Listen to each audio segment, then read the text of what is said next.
I was about to propose to the woman I thought I'd spend my life with, until I heard her whisper to her sister, "I'm just with him until someone richer comes along." I was standing right behind her. 3 weeks later, she was sleeping at shelter. And what came next? Even I didn't see it coming. Let's begin. The air that evening was filled with warmth, laughter, and the aroma of grilled food. But inside me was a storm brewing I hadn't yet recognized. I was 30, living in Charlotte, North Carolina, and I thought I had it all figured out. My girlfriend, Natalie Harper, had just turned 27, and after 3 years together, including 1 year living under the same roof, I was ready to propose. I had the ring. I'd already talked to her dad. Everything was set for her birthday next month. The get-together was at her sister's house. Monica, the loud, opinionated one. Natalie's family wasn't perfect, but they treated me well, or so I thought. It was supposed to be a simple evening. Food, family, stories, and a little wine. I had just stepped away from the living room to grab us drinks when I overheard the kind of conversation you never forget. Natalie's voice echoed faintly from the hallway. "I'm only with him until I find someone with more money," she said, chuckling. Monica laughed, not even surprised. "Still, girl, how much longer are you going to ride that train?" "Maybe another year," Natalie replied. "He's sweet, he's loyal, but he's not enough. You know what I want, Monica? Stability. Luxury. Not someone who works in software and drives a used Nissan. I want a man who walks into a room and makes it his." I froze. Everything stopped in that moment. My heartbeat, my grip on the 2 wine glasses, my faith in her. I took a breath and stepped out from the hallway shadows. "Found him yet?" I asked. Natalie spun around. Her expression collapsed, smugness gone, replaced by a pale mask of guilt and dread. She stuttered, reaching for my arm. I handed her the wine. "You'll need this," I said, voice calm, bitter, hollow. "I'm done." I walked out. Didn't wait for a response. Just left. The 15-minute drive back to our apartment was silent, my heart buzzing like a swarm of hornets. She called. I didn't answer. She texted. I turned the phone off. When I got home, I started packing her things. Every pair of shoes, every bracelet, every coat I bought her, folded and organized. It was the most methodical breakdown I had ever done. Natalie showed up 2 hours later using her spare key. She was breathless, panicked. "Daniel, please, you don't understand." I was joking. That's how Monica and I talk. I didn't answer. I just zipped her makeup case shut. "You know I didn't mean it like that," she continued. "You know me." "Apparently not," I replied. Then the manipulation began. First it was tears, then guilt. "You're throwing away 3 years over a misunderstanding?" she asked.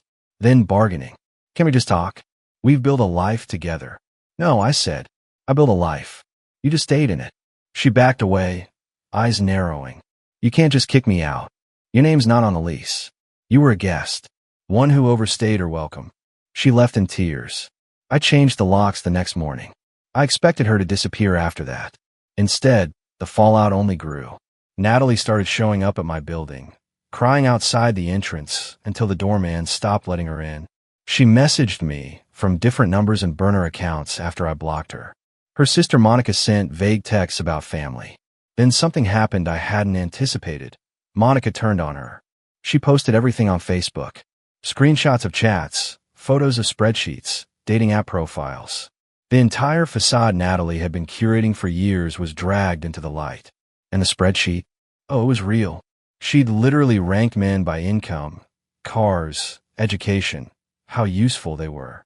I was labeled Daniel, safe option. The comments were vile. Doesn't dress well, but loyal. Might be okay as a starter.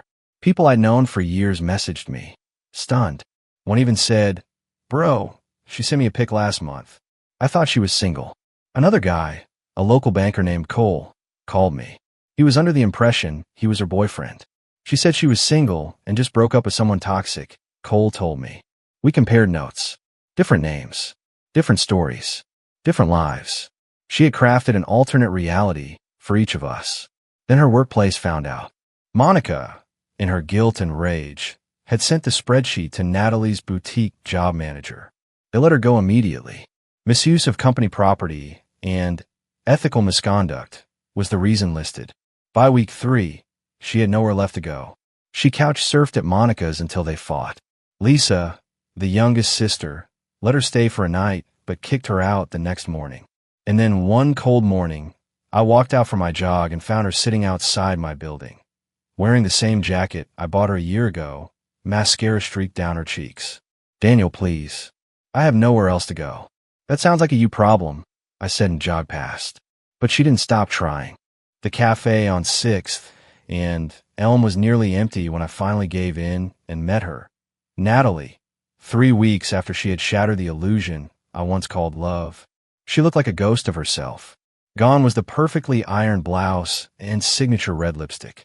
She wore an oversized hoodie, faded from too many washes, and sneakers that had clearly seen better days.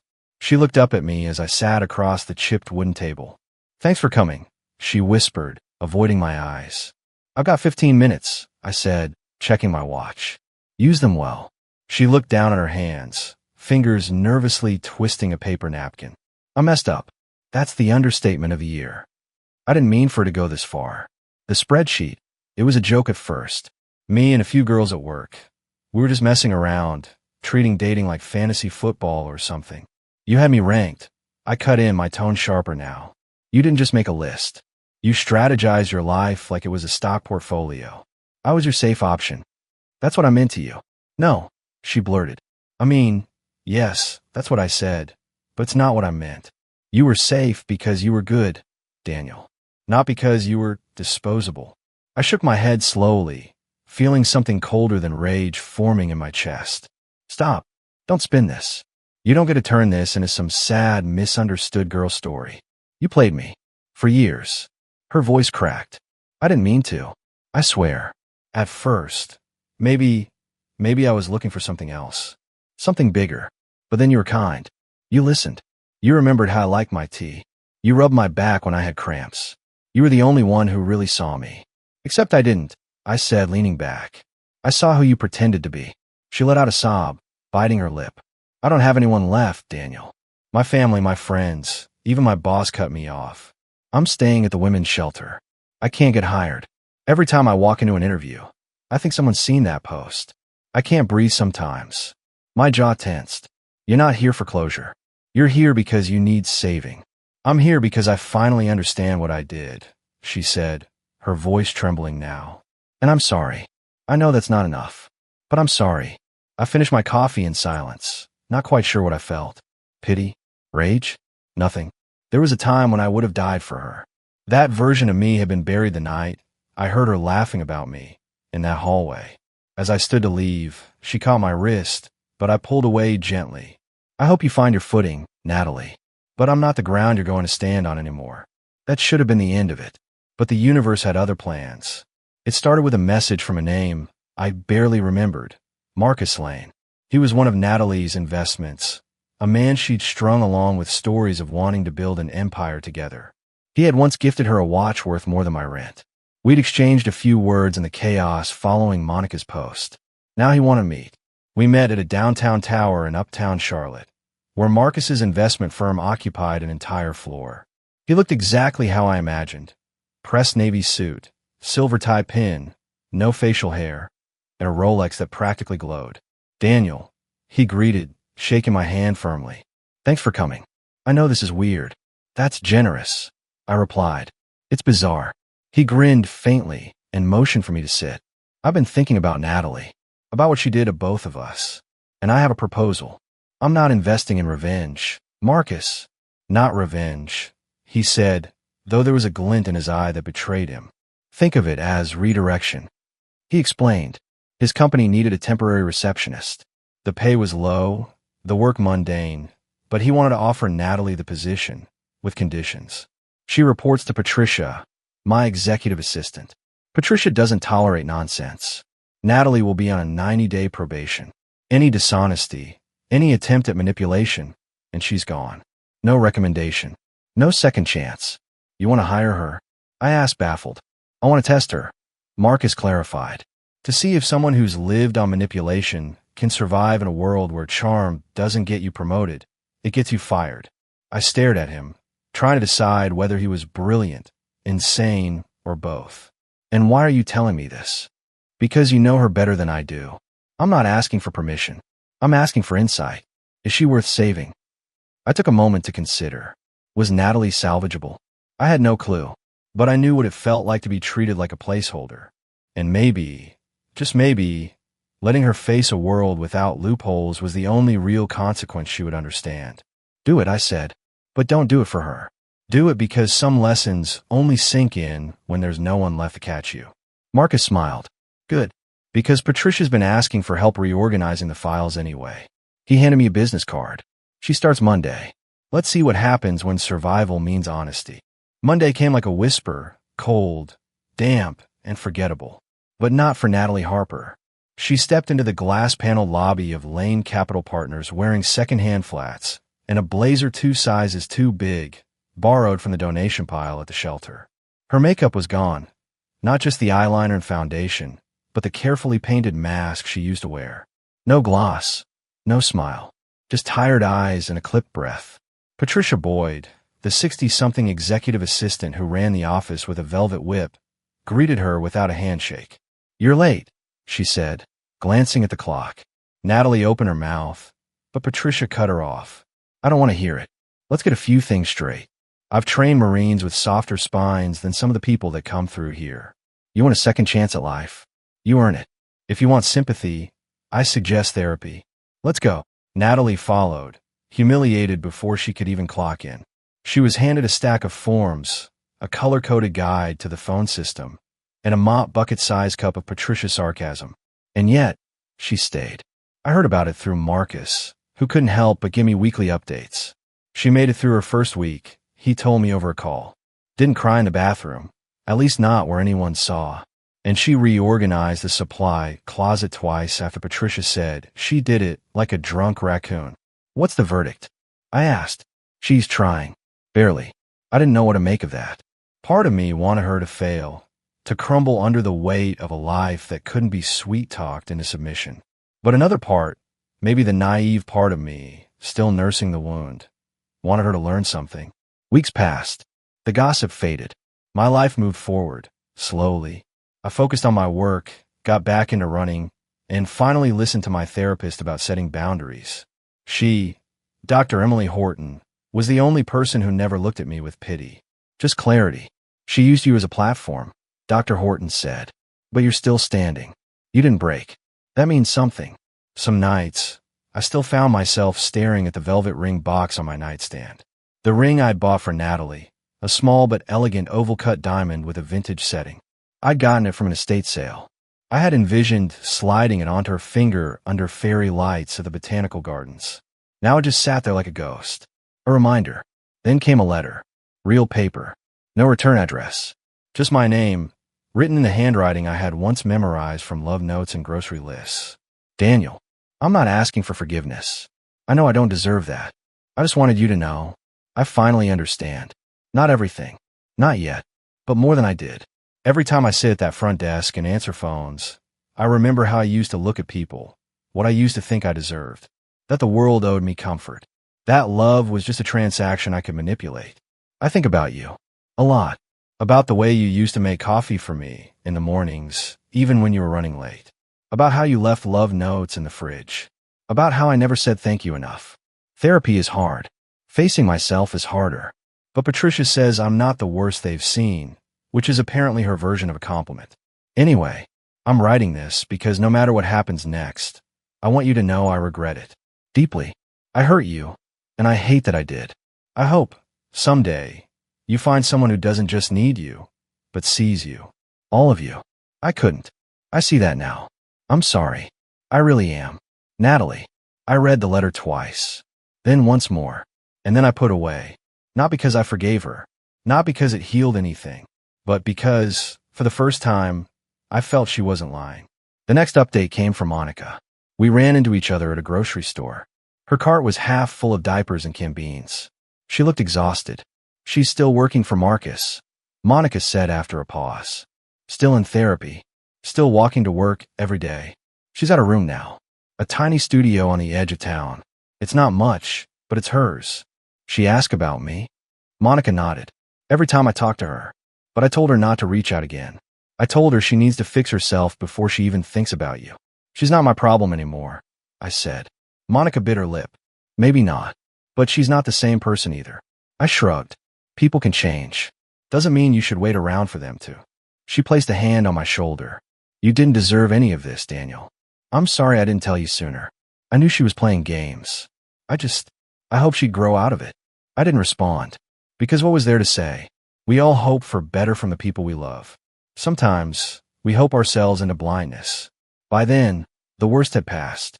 I wasn't waking up angry. I wasn't avoiding mutual friends or deleting old photos. I had even gone on a few dates, small, casual things. Nothing serious. My heart wasn't ready, but at least it wasn't frozen anymore. One afternoon, I saw her. I had just finished a meeting downtown when I spotted her across the plaza. Natalie, walking out of Lane Capital with a lunch bag in one hand and folders in the other. Her shoulders weren't slumped, but she wasn't proud either. Just still, present. She didn't see me. Or maybe she did and looked away. Either way, I didn't call out. I didn't wave. I just watched her walk past and fade into the crowd. For once, that was enough. Months slipped by, and with them, so did the weight in my chest. I returned to things I loved, jogging through Freedom Park in the evenings, cooking elaborate meals just for myself, tinkering with a startup idea I had shelved for years. Life became normal. Not the kind of euphoric happiness movies sell you, but a steady, grounding peace. That, I learned, was its own kind of joy. Natalie faded from my life the way shadows fade after sunset. But not completely. There were echoes, little things, a song that played in a cafe, a forgotten photo in an old email, the ring box still tucked in the drawer. And then, out of nowhere, came the twist I never expected. Marcus messaged me again. He asked to meet. When I arrived at his office, I expected some smug update about Natalie screwing up or finally quitting. Instead, he looked reflective. She passed probation, he said, folding his hands on the desk. We offered her a full-time role with benefits. Not out of pity. She earned it. I raised an eyebrow. That's unexpected. Patricia fought for her, he continued.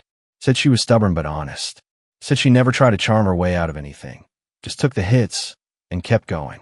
So she's changed. I asked cautiously. I think she's still changing, Marcus replied. But yes, in the ways that count. He hesitated, then added something that caught me off guard.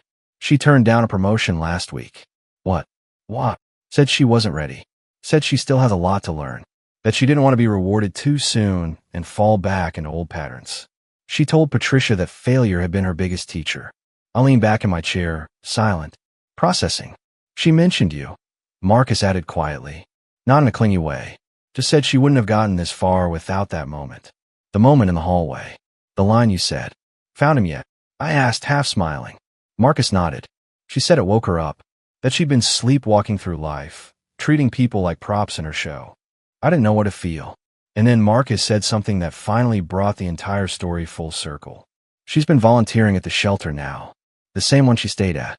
Cleans the bathrooms. Helps with resume building for other women trying to get back on their feet. It's not performative. I checked. She goes after work. Doesn't post about it. Doesn't talk about it. There it was. Not revenge. Not retribution. But redemption. And strangely enough, that felt more satisfying than any dramatic fall from grace I could have orchestrated. Natalie didn't deserve my forgiveness. But maybe she'd finally earned her own. The next day, I found her letter again. I hadn't thrown it away. Deep down, I knew I wouldn't. I opened it one last time, rereading the part where she said, I hope you find someone who sees you, not as an option or safety net, just you. Funny how clarity comes not in the heat of betrayal, but in the quiet afterward, when all the voices are gone and you finally hear your own again. Later that week, I donated the ring, not out of bitterness, but as a sign I was ready to move forward. And eventually I did. I met someone. Her name's Claire. She's not flashy or dramatic or loud. She teaches second grade, loves rainy mornings, and listens like the world depends on it. On our second date, she brought me soup when I mentioned I was coming down with a cold. She didn't try to impress me. She just showed up. One night, months into dating, I told her everything. About Natalie. About the spreadsheet. About Marcus. About the shelter. About the ring I never used. She held my hand through it all. And when I finished, She didn't say, "She's awful," or "You should hate her." She simply said, "I'm glad you walked away when you did." Because walking away wasn't the end of the story. It was the beginning of mine. Natalie Harper still works at Lane Capital. From what Marcus told me last, she's managing client coordination now. Not high-ranking, but steady. She lives in a modest one-bedroom apartment, pays her rent on time, and shows up early every day. No more spreadsheets. No more backup plans. Just life, earned one honest step at a time. We haven't spoken in almost a year, and I think that's okay. Because some stories don't need a dramatic ending. Sometimes the most powerful revenge is not to destroy someone, but to walk away, heal, and live a life so whole, so full of peace, that it doesn't even need to look back. To anyone reading this, if you were ever someone's safe option, know this. You were never the problem. They were just too broken to see your worth. Let them go. You deserve a love that doesn't calculate you. You deserve someone who chooses you. Every day. Without conditions. Without spreadsheets. Without hesitation. Just you. And that's the only kind of love that matters.